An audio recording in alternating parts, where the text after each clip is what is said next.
வாழைப்படம் மூலம் கோடீஸ்வரரான மாரி செல்வராஜ். ஒரே படத்தில் மாரி செல்வராஜுக்கு எத்தனை கோடி கிடைத்துள்ளது தெரியுமா? கோலிவுட்டில் தோல்வியை சந்திக்காத இயக்குனர்களின் பட்டியலில் லேட்டஸ்டாக இணைந்திருப்பவர் மாரி செல்வராஜ். இவர் இயக்கத்தில் வெளிவந்த பரியேறும் பெருமாள், கர்ணன், மாமன்னன் ஆகிய 3 படங்களும் தொடர்ச்சியாக ஹிட் அடித்த நிலையில் அவரின் 4வது படமான வாழை கடந்த ஆகஸ்ட் 23ஆம் தேதி திரையரங்குகளில் ரிலீஸ் ஆனது. தன் வாழ்வில் நடந்த சோக தருணங்களையும் மகிழ்ச்சியான தருணங்களையும் சேர்த்து காண்போரை கண்கலங்க வைக்கும் விதமாக ஒரு அருமையான படைப்பாக இப்படத்தை எடுத்திருந்தார். இத்திரைப்படம் விமர்சன ரீதியாகவும் வசூல் ரீதியாகவும் வசூலை வாரி குவித்திருந்தது.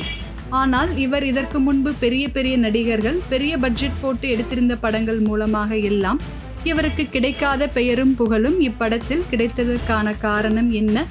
மேலும் இந்த ஒரே ஒரு படத்தால் மாரி செல்வராஜ் கோடீஸ்வரராக மாறியது எப்படி என பல சுவாரஸ்யமான தகவல்கள் வெளியாகியுள்ளது. வாழை திரைப்படம் வெறும் 6 கோடி ரூபாய் பட்ஜெட்டில் எடுக்கப்பட்ட படம்தான்.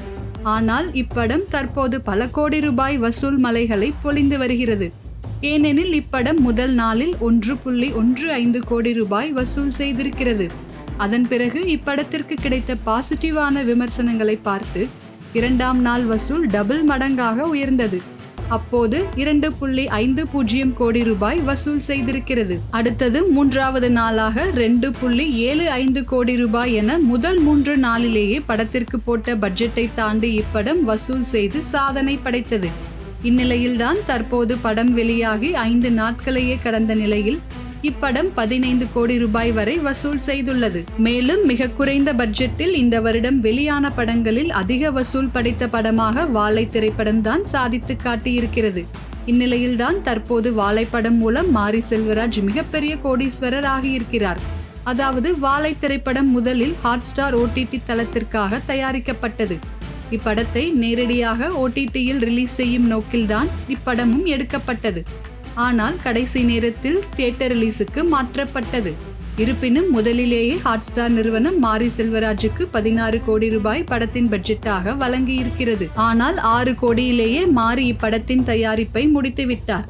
இதனால் மீதியுள்ள ரூபாய் 10 கோடியும் மாரி செல்வராஜுக்கு சொந்தமாகிவிட்டது. அதோடு இப்படம் ரெட் ஜெயின் தலையீட்டால் தியேட்டருக்கு ரிலீஸுக்கு வந்தது. இந்நிலையில் தியேட்டர் ரிலீஸ் மூலம் கிடைக்கும் பங்கு மற்றும் பிற மொழிகளில் வெளியிட்டால் கிடைக்கும் உரிமை, அந்த ரைட்ஸ் இந்த ரைட்ஸ் என பலவற்றிலிருந்தும் மாரி செல்வராஜுக்கு மேலும் ஒரு 10 கோடி ரூபாய் கிடைத்திருக்கிறது. அதோடு இப்படத்தை தயாரித்ததே மாரியின் மனைவி என்பதால் அவருக்கும் இதிலிருந்து ஒரு பங்கு சென்றிருக்கிறது. இந்நிலையில்தான் தற்போது ஒரே ஒரு படத்தால் மாரி செல்வராஜின் வாழ்க்கையே தலைகீழாக மாறி 20 கோடிக்கும் மேல் லாபம் ஈட்டி இன்று கோடீஸ்வரராக மாறியிருக்கிறார். இதனால் மாரி செல்வராஜை தமிழ் திரைத்துறையை மாற்றி மாற்றி பாராட்டி வருகிறது.